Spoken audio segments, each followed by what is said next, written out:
Qué bueno esto. Graciela Fernández Meijide, buen día, ¿cómo estás? Buen día, José Luis. Bien, gracias. Bien, más que muy agradecido. Ayer fui con mi hija Lola a ver 1985 ¿Y qué tal? y la verdad que me atravesó, me partió por el medio, porque, ¿Así? y sí, es parte de mi vida. Estoy en una polémica con algunos oyentes acá porque, bueno, es un film y es un recorte de una historia, no es la historia. Y, claro. Si no lo empezamos a analizar desde ahí, nos pegamos un viaje mal, ¿no? ¿Y a la hija qué pasó? No, ella estuvo realmente muy conmovida y por supuesto Ah, me atosigó de preguntas sin necesidad de claro. contexto, pero esa es la responsabilidad que Bueno, menos nosotros... mal que tiene un papá que puede contestar. Sí, sí. ¿Y vos qué sentiste? Mira, yo, a mí la película, como película, me pareció muy bien hecha, muy bien hecha.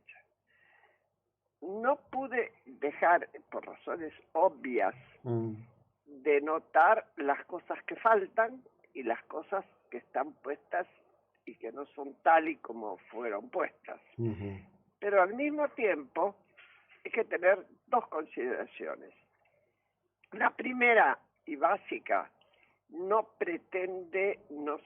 no pretende ser documental. ujú, Es una película que toma un hecho que fue bisagra en nuestra historia, pone todo el énfasis en la fiscalía, en ujú, el fiscal, una persona gris, un funcionario que estaba destinado a seguir su carrera tranquilo y que se enfrenta de golpe con un desafío brutal. Y después, bueno, este, Amazon o quien sea puso plata, va a querer recuperarla, obviamente, y sobre todo, me parece a mí, está dirigida a mucho público, ujú, no solo al público argentino, sí, porque esto está destinado a darse en muchos lugares. claro. Y de hecho, si uno piensa que en el festival en una ciudad de Europa Sí, en la gente Cannes. se levantó y se puso de pie y aplaudió, eh, no todos sabían esta historia, no todos conocían la CONADEP, no todos conocían otros personajes, pero lo que impacta es el mensaje, me parece a mí, de que se puede hacer justicia aún con gente muy poderosa y que conserva poder Ujú. en el momento en que se hace el juicio. Sí, ahí yo lo que observé son varias cosas, ¿no? Es decir, evidentemente decidieron enfocarse en la persona Estracera, Sí, hacen una pintura de Estracera que no es nada amable con Estracera. Estracera en realidad es el sujeto del destino, y un sí, destino sí, que no buscaba para él, lo cual me pareció de gran coraje, porque siempre estaba la sí, tentación de dulcificar el personaje, ¿no? claro. La verdad que eso me parece un rasgo notable, me parece un rasgo notable. Eh, y por supuesto, claro, uno tiene, a ver, la ventaja, no la suerte, es la ventaja de ser Sí, contemporáneo de la historia. Entonces, claro. para entenderla a nosotros los recortes no nos afectan. Me parece que todos tenemos la responsabilidad en cada lugar que tengamos de ofrecer el resto del contexto que la película no ofrece, porque esa es una película, ¿no? Bueno, eso es yo coincido con vos, Sí. coincido totalmente. Eh, digamos, si se quiere hacer la película completa, Mm, hay que tomar la Coradep como una película sí, entera, entera. porque es cierto que Trasera y todo su equipo se apoyó fuertemente en todos los testimonios y aún en las causas que la CONADEP ya había dejado en distintos Mm, tribunales antes de terminar sus funciones. claro. Entonces, bueno, tenía un terreno donde buscar. Si hubiera tenido que empezar a buscar de cero, eh, bueno, le hubiera llevado muchísimo más tiempo, mucha más gente hubiera necesitado y mucho apoyo. Ujú. De hecho, lo tuvo de algunos organismos de derechos humanos.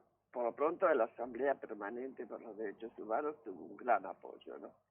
Bueno, yo siempre siento, y sabés que en esto tengo afectos personales involucrados muy fuertes, que la Asamblea Permanente por los Derechos Humanos necesita un rescate en la historia presente, porque, bueno, nada, porque quedan muy pocos entre nosotros, entre ellos ¿no? afortunadamente vos. Pero la Asamblea tuvo un rol absoluto de un coraje cívico increíble durante el propio proceso, no es algo que surgió el día posterior a la elección de Alfonsín y el tiempo que siguió era un tiempo complicado, ¿no? Digamos, Sí, inclusive claro.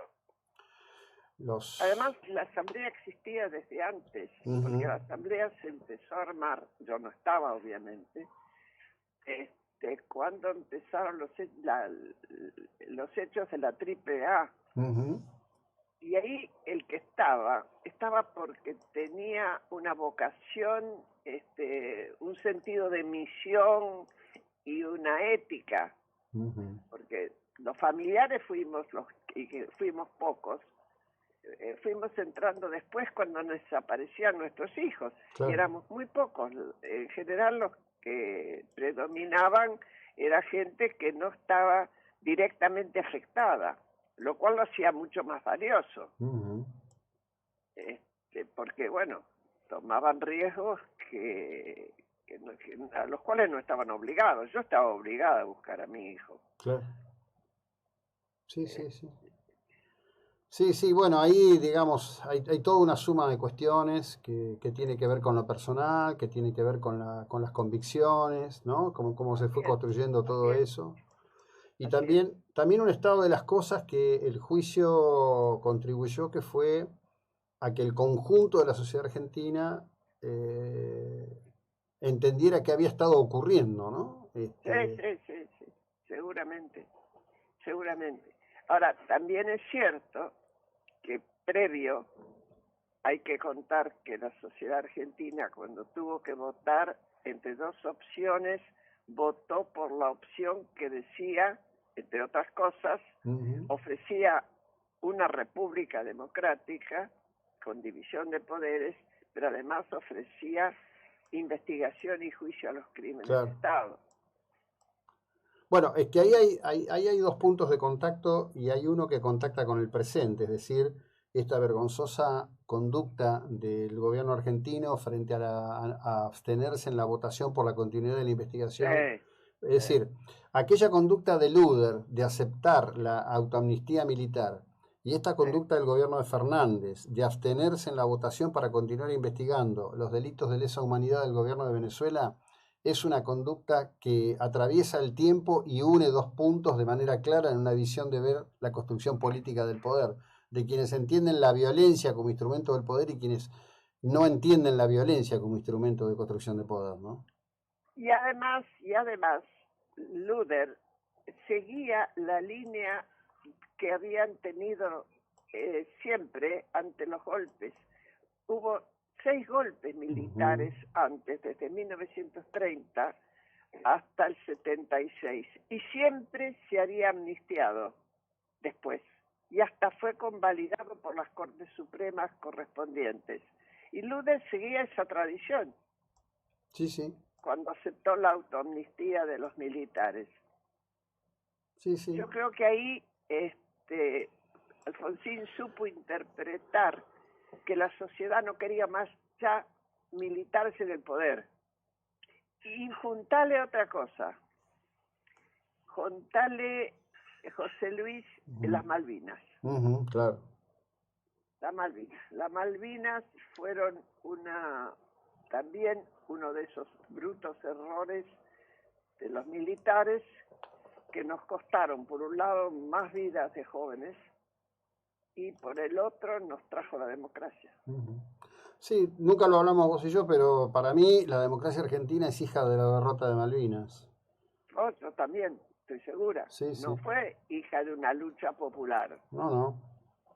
no, fue la decepción de la gente ante un gobierno que les prometía recuperar esa ilusión que siempre fue Malvinas y que de repente se rendía. Ujú. Sí, sí, sí. Bueno, Así fue. esto es. Así fue. Eso permitió ingresar el tema de derechos humanos en la conciencia de la gente por la desconfianza que le produjo el gobierno, Galtieri concretamente, y además permitió también que se retiraran sin poder poner condiciones. Es cierto que tenían el poder de los fierros todavía, pero carecían de credibilidad, que es lo que da el poder a los gobiernos, ¿no? Sí. La credibilidad, porque crea confianza. Así es. Que creo que es el problema que enfrentamos hoy, separado de la tragedia de lo que fue el terrorismo de Estado, ¿no? Sí, el colapso de la confianza de las personas es lo que destruye el poder político que se puede haber tenido en algún momento. Te agradezco como siempre, ¿eh? Te mando un cariño a la distancia. Gracias. Chao, gracias a ustedes por llamar. Bueno, hasta siempre. Han escuchado a Graciela Fernández Mejide.